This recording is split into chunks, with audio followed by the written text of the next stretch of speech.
नमस्कार, मैं हूं रेखा चौहान और आप देख रहे हैं भास्कर न्यूजीलैंड की विशेष रिपोर्ट। प्रधानमंत्री नरेंद्र मोदी की यात्रा के दौरान शुक्रवार को भारत और संयुक्त अरब अमीरात में कई समझौते हुए। इसमें द्विपक्षीय रणनीतिक रक्षा, साझेदारी, एलपीजी की आपूर्ति, अब रणनीतिक पेट्रोलियम रिजर्व और भारत के आरबीएल बैंक सम्मान, कैपिटल और इंफ्रास्ट्रक्चर में $5 अरब का निवेश शामिल है। इसके अलावा दोनों देशों के बीच गुजरात के वाडीनार में एक शिप रिपेयरिंग क्लस्टर को स्थापित करने के लिए भी समझौता हुआ। मैं अपने दूसरे घर आया, ये शब्द, ये भाव मेरे जीवन की बहुत बड़ी पूंजी है। आज भी जिस प्रकार से आपकी वायुसेना के जहाजों ने एस्कॉर्ट किया, ये भारत के लोगों का सम्मान है। आपने पिछले दिनों प्राकृतिक आपदा के कारण कुछ इलाकों में जो परेशानियां आई, उन पीड़ित परिवारों के लिए संवेदना व्यक्त की। इसके लिए भी मैं आपका बहुत बहुत आभारी हूं। ब्रदर, पिछले कुछ समय से आपसे फोन पर तो बात होती रहती थी, परंतु मैं स्वयं आपसे मिलने के लिए बहुत ही बेताब था, आतुर था। पता क्यों, लेकिन मुझे ऐसा लग रहा था कि मुझे जितना हो सके उतना जल्दी आपके पास आना चाहिए, आपको मिलना चाहिए। आज आपसे मिलकर के मुझे सचमुच बहुत खुशी हुई है। ब्रदर, जैसा मैंने आपको पहले भी कहा है, यूएई पर हुए हमलों की हम कठोर निंदा करते हैं। यूएई को जिस तरह निशाना बनाया गया है, ये किसी भी रूप में स्वीकार्य नहीं है। ब्रदर, इन कठिन परिस्थितियों में आपने जिस संयम, करेज और विजन का परिचय दिखाया है, यह बहुत ही सराहनीय है।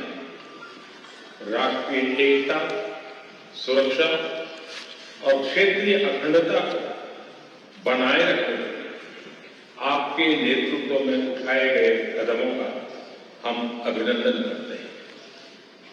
कठिन समय में यूएई में रहने वाले भारतीय समुदाय की चिंता करने और उनकी देखभाल की जाए।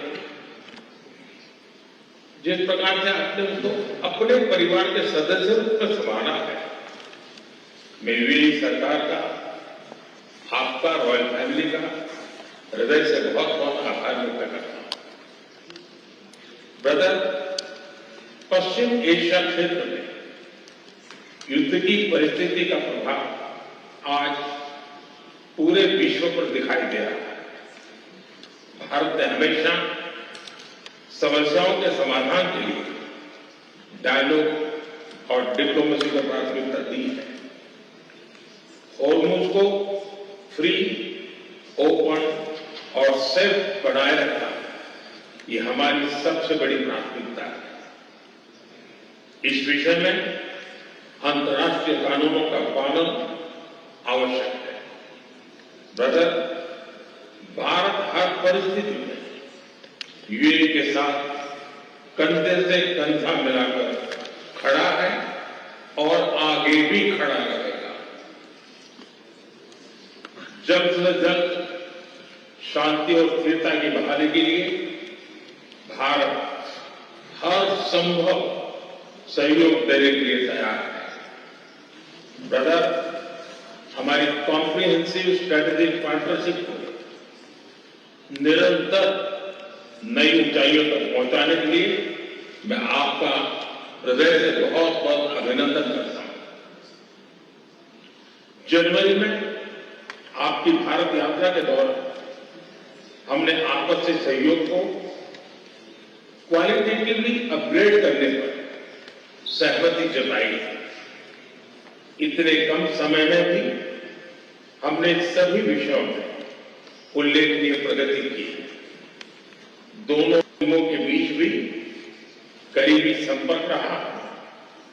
आज जिस तरह की परिस्थिति है, इसमें भारत और यूएई की स्ट्रेटेजिक साझेदारी, इसका महत्व कई गुना बढ़ गया।